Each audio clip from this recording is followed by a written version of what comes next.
बिबट्याच्या हल्ल्यात खोडा ठार, आष्टा परिसरात भीतीचे सावट.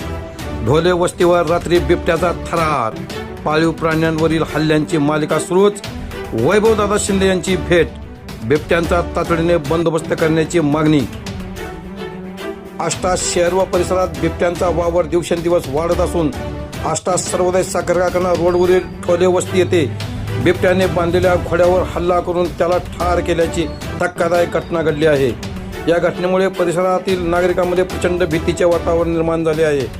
धनाजी डोले व राहुल डोले यांच्या मालकीचा घोडा रात्री बांधून ठेवण्यात आला होता. रात्रीच्या सुमारास बिबट्याने घोड्यावर हल्ला केला. या हल्ल्यात घोड्याचा जागीच मृत्यू झाला. सकाळी ही घटना निदर्शनास आल्यानंतर राहुल डोले यांनी तातडीने वन विभागाला माहिती दिली.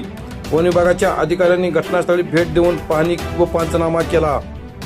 आष्टा परिसरात यापूर्वी बिबट्याने पाळीव कुत्रे, शेळी व बोकड यांच्यावर हल्ले केल्याच्या घटना घडल्या आहेत. मात्र आता थेट घोड्यावर हल्ला करून त्याला ठार केल्याने बिबट्याच्या वाढत्या वावराची तीव्रता स्पष्ट झाली आहे.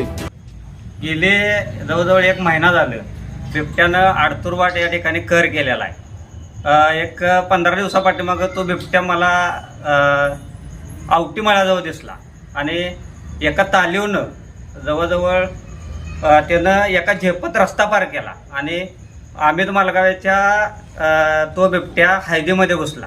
हळद आणि केळीमध्ये या रानामध्ये घुसला. त्यावेळेला आम्ही लोकांना सांगितलं की बाबा असा असा बिबट्या आडतूर रस्त्याला आहे आणि सगळ्यांनी आपण काय केली पाहिजे, काळजी घेतली पाहिजे. आवट्यांचं जे तळ आहे किंवा इतर लोकांचे तळ आहे त्या सगळ्यांना मी घरटी जाऊन सांगितलं.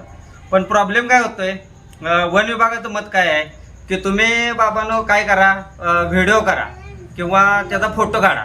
आता मी मोटरसायकलवर आणि मी मोटरसायकलवर असताना अचानक बिबट्या पुढनं जातोय आणि व्हिडिओ कसा करणार आणि फोटो कसा काढणार हा प्रश्न. 15 दिवसामागं मी सगळ्या लोकांना तिथं सांगितलं आणि मग परवा तिथं आवट्यांचं एक कुत्रं पांढरं होतं त्याच्यावर हल्ला केला. ते कुत्रं ठार झालं, त्याला फरफडत नेलं आणि काल संध्याकाळी 10 वाजता आमच्या शेतामध्ये बिबट्या आला आणि घोड्यावर हल्ला केला. घोड्याचा गळा त्यानं हे केला, गळ्यावरती त्यानं दाताचं वार केलं, गळा तोडून बिबट्या गेला.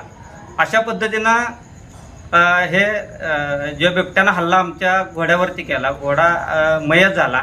अतिशय चांगला घोडा होता, चांगल्या पैशानं आम्ही खरेदी केलेला होता. रोजी शेतकरी आमच्या भागातला जो आहे तो पूर्णपणे या बिबट्याच्या भीतीनं शेतामध्ये जायचा बंद झालेला आहे आणि कुठंतरी वन विभागानं याची दखल घेतली पाहिजे. नाहीतर आम्हाला या आमच्यासारख्या शेतकऱ्यांना तुम्ही म्हटला तर आमचा बंदोबस्त करतो, पण आम्हाला रिव्हॉल्वरचे लायसन द्या शेतकऱ्यांना. आम्ही वन विभागाला बोलवत सुद्धा नाही. हे आमचं सगळ्या शेतकऱ्यांचं ठाम मत आहे.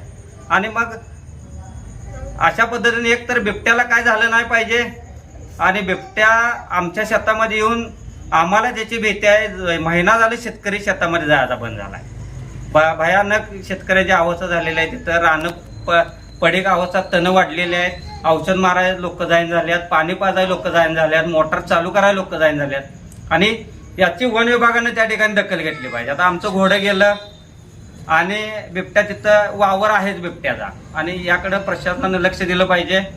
जनावर जेव्हा हल्ला करतोय म्हटल्यावर कधी तर माणसांच्यावर हल्ला करणार आणि मग एखादा व्यक्तीवर हल्ला केल्यावर प्रशासनाला जाग येणार का, ही सुद्धा गोष्ट त्या ठिकाणी महत्वाची आहे. त्यामुळे वेळेच असं अभद्र काय न होता जे झालंय त्याचे प्रशासनाने दखल घेतली पाहिजे आणि हा विषय प्रशासनाने त्या ठिकाणी गांभीर्याने घेतला पाहिजे असं माझं मत आहे.